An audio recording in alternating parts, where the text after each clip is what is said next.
चींटी और सांप की कहानी। एक समय की बात है, एक जंगल में एक सांप रहता था। सांप जंगल के छोटे मोटे जानवरों जैसे चूहा, मेढक, छिपकली, गिलहरी, पक्षियों के अंडों को खाकर बहुत बड़ा और मोटा हो गया था। सांप के विशाल आकार के कारण जंगल के बड़े बड़े जानवर भी उसके पास आने से डरते थे। जंगल के छोटे छोटे जानवरों ने सांप की शिकायत हाथी और शेर से भी की, किंतु शेर और हाथी भी उस विशाल सांप का कुछ नहीं कर सके, क्योंकि जब भी वह सांप को समझाने जाते तो सांप अपना विशाल फन लेकर उनके सामने खड़ा हो जाता था। सांप कहीं उसे काट ना ले, इसी डर से जंगल का कोई जानवर उसके नजदीक नहीं चाहता था।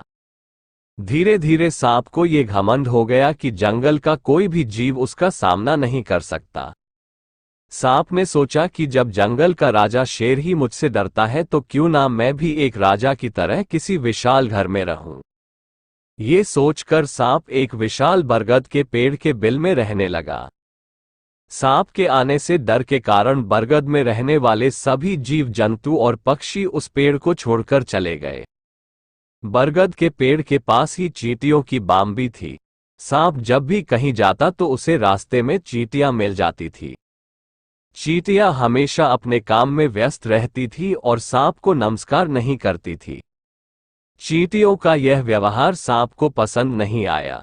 एक दिन वह चींटियों की रानी से बोला, तुम अपनी सेना को समझा देना कि मैं जब भी यहां से गुजरता हूं तो मुझे सर झुकाकर नमस्कार करे, नहीं तो मैं सभी को मार दूंगा।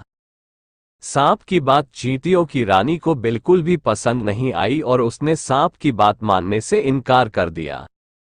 सांप ने गुस्से में आकर अपनी पूंछ से चींटियों की बाम्बी पर प्रहार कर दिया, जिससे उनके घर को काफी नुकसान पहुंचा। सांप के इस व्यवहार से सभी चींटियां बहुत अधिक क्रोधित हो गई और उन्होंने एक साथ मिलकर सांप पर हमला कर दिया। चींटियों के काटने से सांप की बहुत बुरी हालत हो गई। धीरे धीरे चींटियों की संख्या बढ़ती जा रही थी और सांप अपने आप को असहाय महसूस करने लगा। आखिरकार चींटियों के हमले से सांप की मौत हो गई और जंगल के जानवरों को उस खतरनाक सांप से मुक्ति मिल गई। शिक्षा। इस कहानी से हमें शिक्षा मिलती है कि कभी भी किसी भी जीव को छोटा समझकर उस पर अत्याचार नहीं करना चाहिए। एकता में बहुत शक्ति होती है।